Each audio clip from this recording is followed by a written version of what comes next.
The night before my wedding, the house was so quiet it felt like it was holding its breath, like it knew something I didn't. I stood alone in my childhood bedroom, still painted the pale blue my mother had chosen when I was 8, holding my phone in my shaking hand. The screen glowed with unread messages from friends, cousins, even distant relatives asking the same question. Have your parents arrived yet? I didn't answer any of them. I already knew the truth. If my parents were coming, they would have called. They would have shouted. They would have made it about themselves. Instead, there was nothing. Just silence. And silence, I was learning, could be crueler than rejection. Growing up, I was always the extra child. Not unwanted exactly, just overlooked.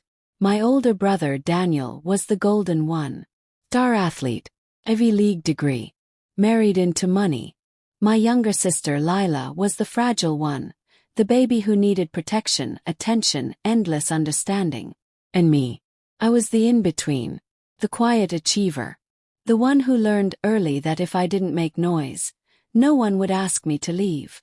I moved out at 22 with 2 suitcases and a stubborn belief that love could be earned somewhere else. I worked brutal hours at a startup that barely paid rent, cried in office bathrooms, and told myself it was temporary. I met Ethan during that time, when I was exhausted, broke, and too tired to pretend I was okay. He loved me in a way that didn't require explanation. No conditions. No comparisons. Just me. When he proposed, kneeling in a park with shaking hands and hopeful eyes, I said yes before he finished the question. Telling my parents was harder than saying yes. My mother's voice over the phone had gone flat. That's nice, she said, like I'd told her I bought new curtains. My father asked what Ethan did for a living, how much he made, where his family came from. When I told them he was still building his career, that his parents were teachers from a small town, the disappointment was almost audible. They didn't say no. They didn't forbid it. They simply disengaged. Wedding planning became a solo journey. I sent invitations that were never acknowledged. Called, texted, emailed. My mother always had an excuse. Headache. Charity event. Lila's emotional breakdown.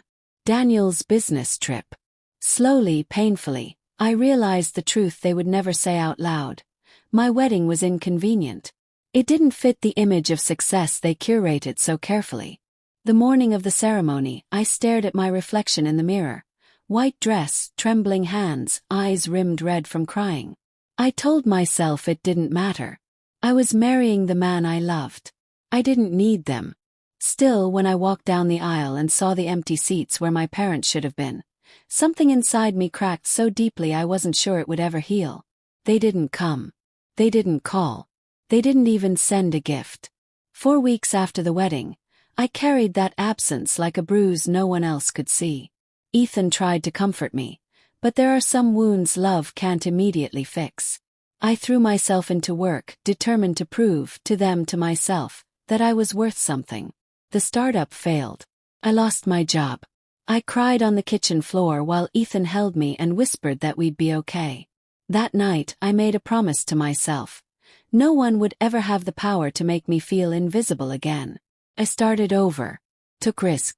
Worked 2 jobs. Learned everything I could. Years passed. Slowly, impossibly, things changed. And one afternoon, standing in a luxury car showroom with glass walls and polished floors, I signed papers I never imagined I'd afford. When the salesman handed me the keys to my $135,000 Porsche, my hands didn't shake this time. What I didn't know yet was that this car, this symbol of everything I'd survived, was about to reopen a door I thought was permanently closed. And behind that door were my parents. The first time my parents saw the Porsche, it was by accident or fate, depending on what you believe. I had driven it to a charity fundraiser Ethan's company was sponsoring, a sleek black curve of metal and ambition glinting under the city lights. I wasn't there to show off. Honestly, part of me still felt like an imposter in rooms full of crystal glasses and designer dresses. But I belonged there now. I had earned my place. I was halfway across the parking lot when I heard my mother's voice say my name. Froze. It had been years since she'd said it with any kind of urgency. I turned slowly, heart pounding, and there they were, My parents, dressed impeccably, staring not at my face, but at the car behind me.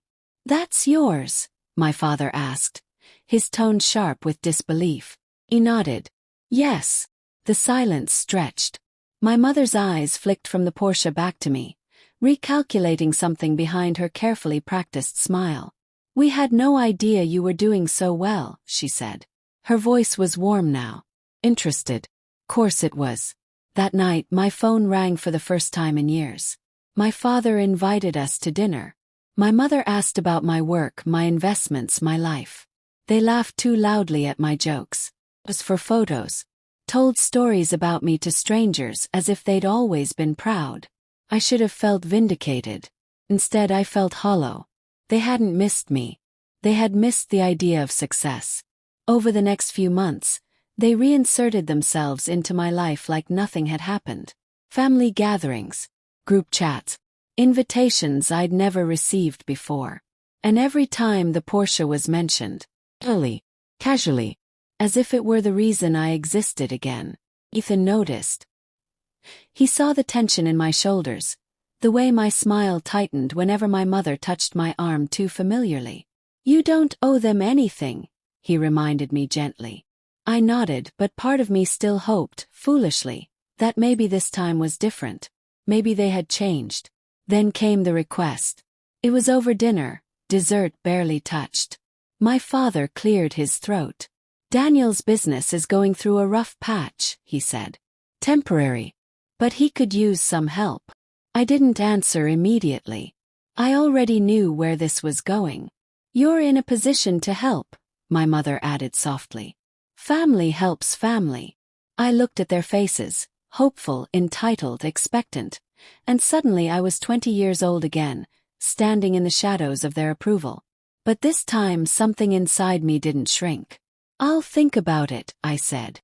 That night I couldn't sleep. Memories surfaced like ghosts. Missed birthdays, unanswered calls, the empty seats at my wedding. I realized the truth with painful clarity. They weren't proud of me. They were proud of what they thought I could give. And the next morning, as I stared at the Porsche in the driveway, sunlight catching on its flawless surface, I understood something else. This car wasn't my revenge. What I did next would be. I agreed to meet my parents one last time, on my terms. I invited them to my home, not a restaurant, not a public place where politeness could hide discomfort. When they arrived, my mother gasped softly, taking in the minimalist design, the art on the walls, the quiet confidence of a space built without their approval. We sat at the dining table. No small talk. No pretending. "I won't give Daniel money," I said calmly. My mother's smile faltered. My father's jaw tightened. "After everything we've done for you." "You ignored my wedding," I said, my voice steady but sharp. "You ignored me. You didn't care until you saw the Porsche. And I need you to understand something." They looked stunned, offended, uncomfortable. "I built this life without you," I continued. "I survived without you. And I won't be used by you." Silence fell heavy and thick. For the first time, my mother looked uncertain. "We didn't realize you felt this way." I laughed softly. "That's the problem. You never realized anything about me." I didn't yell. I didn't cry. I simply told the truth. And in doing so, I felt years of invisible weight lift from my chest. They left shortly after. No dramatic apologies. No promises. Just distance. And strangely, peace. That night, Ethan held my hand as we stood on the balcony, city lights stretching endlessly before us. "Are you okay?" he asked. He nodded.